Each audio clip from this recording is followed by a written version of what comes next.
আসলে আমি বিখ্যাত কেন অনেকে প্রশ্ন বিখ্যাত হয়েছি কিনা তা জানি না। তবে এটা জানি আমি একটা ভ্যান গাড়িতে কিন্তু ধাক্কে ধাক্কে চা বিক্রি করতাম। সেখান থেকে কিন্তু ২৮ টা দোকান হয়েছে।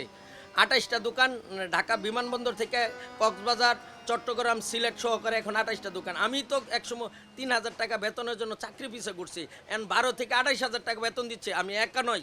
এখানে ৮২ জন কর্মচারী রয়েছে। এ আসলে আমি বিখ্যাত আমি বলছি না। কারণ মানুষে বলে বিখ্যাত। তবে এটা আমি জানি যে আমি একসময় পেটের দায়ে ক্ষুধার তাড়নায় ঘুরছি। কিন্তু আমি আজকে ৮২ জন কর্মচারীকে কর্মসংস্থান দিতে পারছি। এই চা আসলেই এই চাতে আমাদের কাজু বাদাম, পেস্তা বাদাম, জাফরান এই চা খাদ্য তালিকায় আপনারা জানেন সবচেয়ে দামি জিনিস হলো জাফরান। আমরা এই জাফরানটা ইউজ করি। এই চাতে কিন্তু পানি ইউজ করি নাই। এমনি এমনি তো আর ভ্যান গাড়ি থেকে ২৮ টা দোকান হয় নাই। কিছু মানুষকে খাওয়াইতে হইছে। মানুষ আজকাল জানেন নেটের দুনিয়া। এই ফেসবুকে, ইউটিউবে ব্যাপকভাবে দেওয়া শুরু হয়। খারাপ হইলে খারাপ, ভালো হইলে ভালো। আমি জানি না যেহেতু আপনার অনেকেই বলে রাজা মামা আপনি যদি লক্ষ্য করে দক্ষিণ এশিয়ার ভিতরে যেরকম চীনের পত্রিকা, ইন্ডিয়ান টাইমস, নেপালের পত্রিকা, বিভিন্ন দেশের পত্রিকাগুলো আমার এই চাটা ব্যাপক ক্যাপচার করেছে।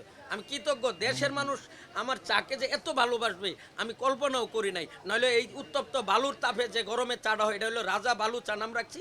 আসলে এই চাটা হলো তার্কিশ চা। এটা হলো মূলত আমি যদি তার্কিশ চা বলি তাহলে আমার একটা ভাষা হারিয়ে যাবে। এটা এই জন্য আমরা রাজা বালু চা রেখে